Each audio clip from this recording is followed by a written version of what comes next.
Hey, what's up everyone? Welcome back to my YouTube channel. Today I'm going to teach you how to repaint and refinish your own guitar at home.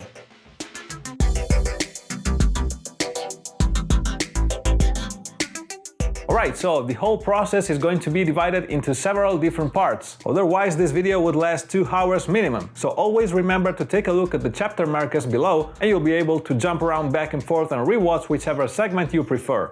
Today's adventure features this very old Samick KR660, also named KR421 in other parts of the world. I bought it dirt cheap when I was in high school, my very first electric guitar. It was in horrible shape, extremely dusty and very badly set up, but I thought it was cool and picked it up.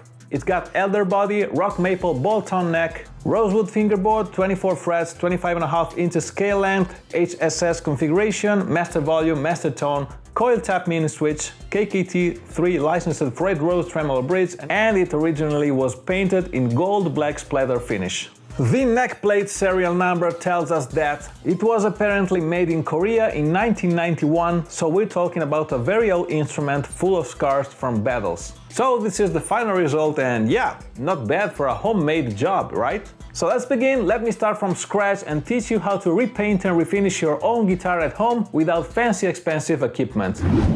If you're new to the channel and you like this type of content, please feel free to leave a like and comment on anything you see or hear. And if you also want to see more of this stuff like plugin reviews, gear demos and other heavy metal related videos, definitely consider subscribing to my channel. It really helps a lot, guys. Alright, so for this tutorial I'm going to be using lacquer spray paint. You can pick these up in every hardware or auto parts store. I used 2 cans of sandable primer, 1 can of color, 1 can of transparent clear coat.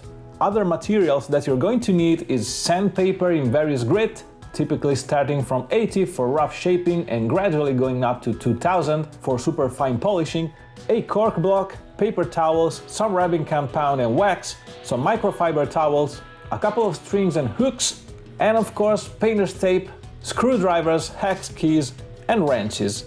You can also use an orbital sander to speed things up a little bit when removing the very first layers of paint on flat areas, but you'll definitely end up having to hand sand the majority of your guitar's body, surely in the cutaways.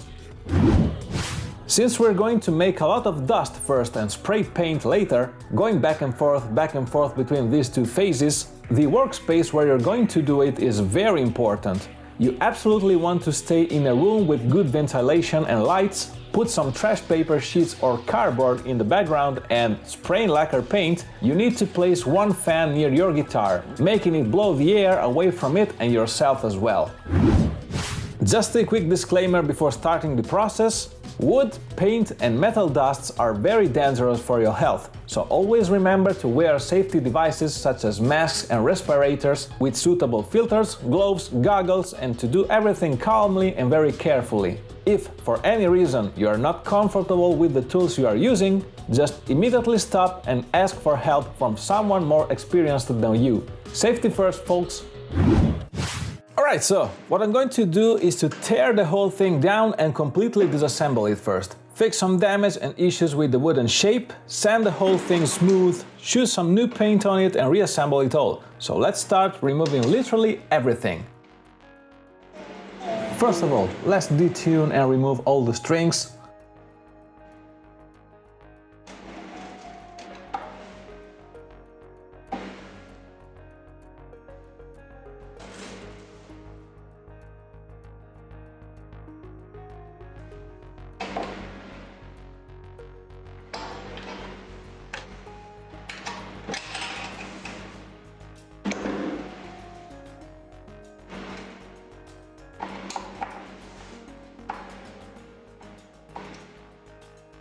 It's good to have a place where you put all the things and little screws and things that you're going to remove from the guitar. So as you can see, I'm just using a half bottle of water that I cut. It's very handy to keep things near.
So now, here's one of my favorite tricks when removing the posts. So what can I do to take them out easily?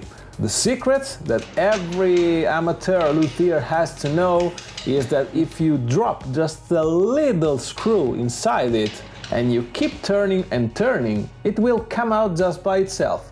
Because the screw is stuck inside and the rotating pressure is just really pushing the post up.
And now it's time to take a look inside the electronic cavity of the guitar. I'm going to install back everything after I refinish this guitar, so I don't want to cut all the wires. I'm just disconnecting the ones that I need, otherwise I won't be able to get everything off the guitar.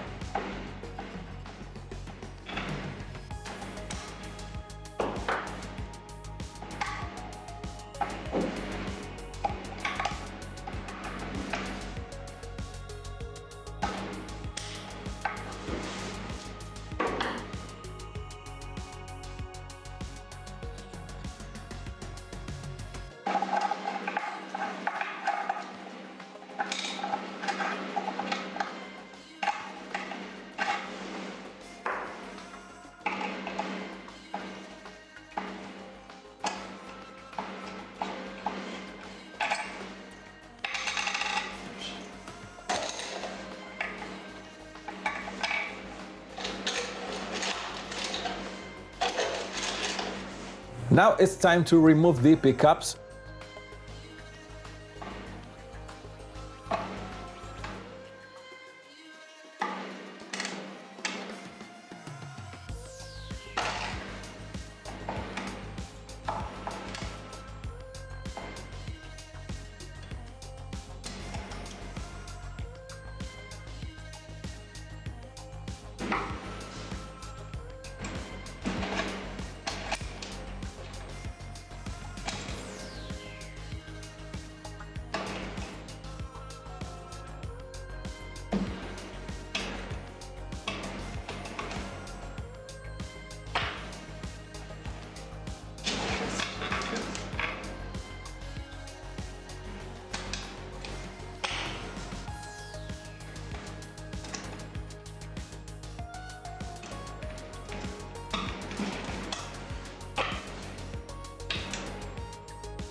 There are big holes, as you see, but I'm going to take care of them later in the next videos. So stay tuned, it's going to be very fun. So now this guitar body is completely bare, there's nothing on it except for the paint. And yeah, stay tuned, because in the next episode I'm going to completely remove all the paint and finish on it, fill those big holes and prepare for the next steps. Alright folks, this is all for today. If you like this video and this type of content, please feel free to leave a like and comment on anything you saw or heard. And if you also want to see more of this stuff like plugin reviews, gear demos and other heavy metal related videos, definitely consider subscribing to my channel. If you want to directly support me, don't forget to listen to my instrumental solo album Musa and my hybrid practice band project Awareness EP. They're out now and they're all available on all digital streaming platforms: iTunes, Spotify, Deezer, Tidal, you name it. Also, if you're a bedroom producer like me, don't forget to take a look at my Facebook group, MSims and VST plugins for metalheads. It's a great community, growing more and more every day, more than 1,600 members now, and you'll always get updates for new VST plugin releases. So once again folks, thanks for watching, stay safe, be good to each other, and see you the next time.